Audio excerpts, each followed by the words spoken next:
പരിപാടി? പക്ഷേ നീ പഠിക്കുന്നത് തെറ്റാ. ഒട്ടക പക്ഷിയെ പറ്റി പറഞ്ഞത് പറക്കും തപ്പിയ ചൊല്ലേത് ഒട്ടക പക്ഷിയും പറക്കും. അതെ, അങ്ങനൊരു സാധനമുണ്ട്. രമ്പൂച്ചന്റെ കൈകൾ കാണാം, വിളിച്ചു നോക്കാം. ശരി രമ്പൂച്ച, ലുട്ടാപ്പിയെ വിടാം. എടാ, പറക്കും തപ്പി രമ്പൂച്ചൻ തരും, ഞാൻ പറഞ്ഞിട്ടുണ്ട്. വൈകാതെ ഇതാണ് സാധനം.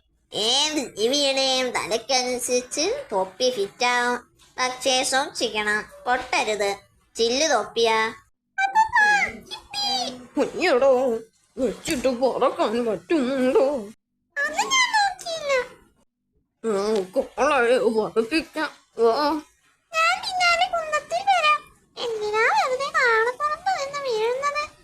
ശരിയോ, വെച്ചപ്പോ കറക്റ്റ് ഫിറ്റായടാ. പോണേ, സൂപ്പർ. ബൈക്ക് ഓടിക്കുന്നത് പോലെ കൺട്രോളൊക്കെ കിട്ടുന്നുണ്ട്.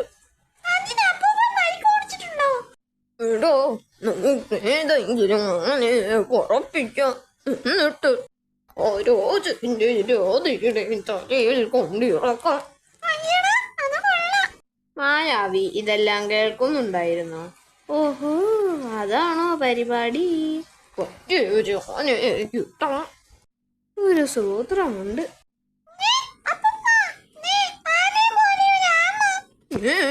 ഇതെവിടുന്ന് വന്നു? തൽക്കാലം നമുക്ക് ഇവനെ പറപ്പിക്കാണടാ.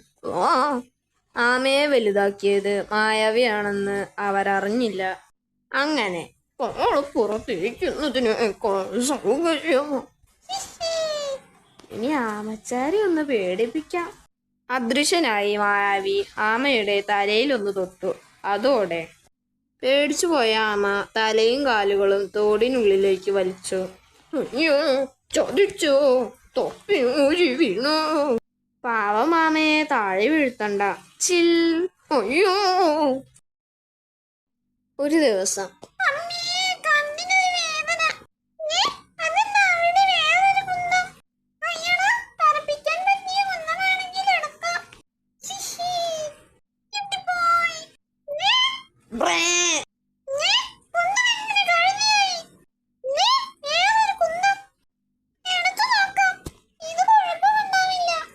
എന്നാൽ കുന്തത്തിൽ തൊട്ടതും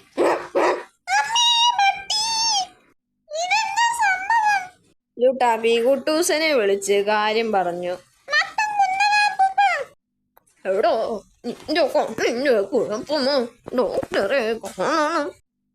അനിമലൂളിയോ കുന്തോപ്പിയോ എന്ന അസുഖം. ജീവികളെ കുന്തമായി കാണുന്ന അസുഖം. തൊട്ടാൽ ഒറിജിനൽ ജീവിയെ കാണാം.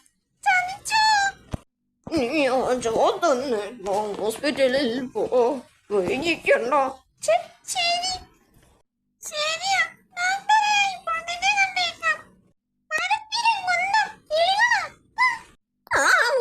നിന്നെ കണ്ടത് നന്നായി. നടക്കേണ്ടല്ലോ, മായാവിയെ കിട്ടിയാടാ. കുന്തമേട്. ഇവിടെ നിന്റെ കുന്തം. ലൊട്ടാപ്പി വന്നില്ലല്ലോ.